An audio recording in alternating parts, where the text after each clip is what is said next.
as to who will take this. Nicholas Jackson. As football fans, we often find ourselves voicing our frustrations about our favorite clubs, yet it feels like our concerns are rarely acknowledged. Well, today, we're here to amplify those voices. We're diving into some of the long-standing issues that your favorite clubs have continuously ignored. This is a problem that has persisted for far too long, and it's time to shine a light on it. Let's start with Barcelona. Since Neymar's departure in 2017, the club has struggled to find a permanent solution to their left-wing problem, despite their best efforts. They splurged on players like Dembélé, Coutinho, and Ferran Torres, but none of them managed to fill the void on the left flank. I'm ready. Ansu Fati, a promising talent from the academy, provided a temporary fix, but injuries sidelined him far too soon. The club also tried to solve the issue by bringing in João Felix on loan, but that didn't work out either. Barcelona thought they would finally address the problem this summer with the signing of Nico Williams, but even after relentless pursuit, that deal didn't materialize. So the left wing remains an unresolved issue. Additionally, since Sergio Busquets' departure in 2023, Barcelona has been grappling with a defensive midfield gap, hoping that a La Masia graduate might eventually step up to fill it. Liverpool, on the other hand, are pinning their hopes on one of the players they originally brought in for a different position to step up and address their defensive midfield concerns. What a night! If we're being honest, Liverpool's defensive midfield problem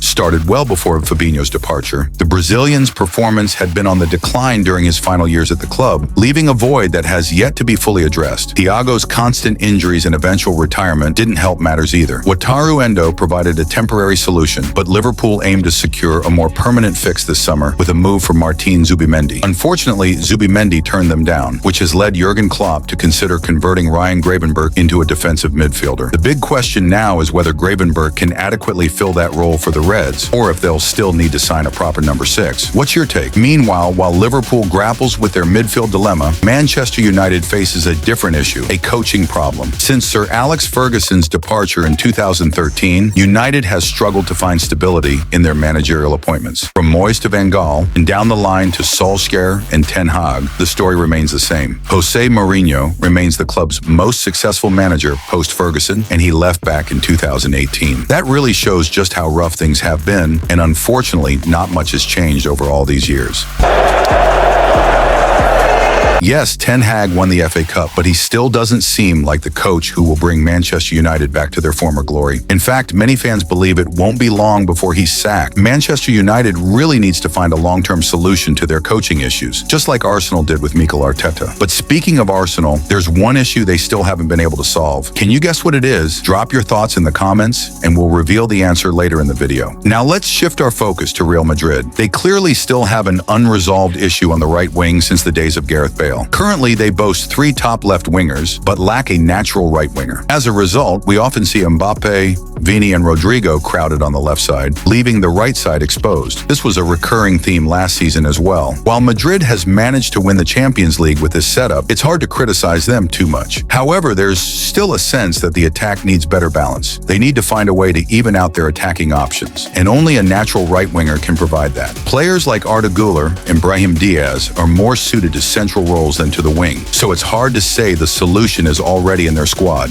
Meanwhile, Man City's pressing issue? A reliable backup for Rodri. Last season highlighted the problem, as Rodri was heavily relied upon, and the team's win percentage noticeably dipped whenever he wasn't on the field. Despite Pep Guardiola's fondness for squad rotation, Rodri is the one player he simply can't afford to rest. The club attempted to fix this by signing Calvin Phillips, but that didn't pan out. Now they're back to square one. In fact, Phillips has already been loaned out to Ipswich, leaving them still without a solid backup for Rodri. If Rodri gets injured during the critical part of the season, Man City could find themselves in serious trouble. PSG, on the other hand, still have an unresolved striker issue. It's surprising to say this after the club spent 160 million euros on Gonzalo Ramos and Randall Kolo Muani last season. Yet, despite these signings, PSG still had to rely on Mbappe as the striker, and even used Asensio as a false 9 at times. The club and the coach are well aware of the problem, which is why they pursued Victor Osimhen this summer. With Ramos now injured, Enrique reverted to playing Asensio as a false 9 in their game against Montpellier. It's clear that PSG still haven't found a proper center forward since Cavani left. Earlier, we asked you to guess what issue Arsenal might have. What was your guess? Well, from our perspective, their main concern is finding a backup for Bukayo Saka. He's clearly their best player, consistently their top scorer, and often their most creative force. Losing him could instantly change the entire course of their season. Because Saka is so crucial, he ends up playing every single game, which is a huge risk. If they had a solid backup, Saka could get some much-needed rest without the team's performance suffering. Arsenal have rotational options for most of their key players, including Havertz, Odegaard, Raya, and their defenders. But Saka remains without an understudy, and that's a real cause for concern. Finally, Chelsea's biggest unresolved issue is their obsession with new signings. They've spent nearly 1.5 billion euros on transfers in just 2 years, yet the team has only seemed to decline. The squad is overpopulated, and even the coach has publicly admitted that over half the players don't train with the first team, and he rarely sees them. It's clear that Chelsea's ownership is addicted to signing players. Perhaps a transfer ban would actually do them some good. Are there other unresolved issues facing football clubs? Share your thoughts in the comments. If you enjoyed this video, give it a thumbs up and subscribe to the channel. Don't forget to turn on the bell notification so you never miss out on new content. Thanks for watching. We'll catch you in the next one. Bye.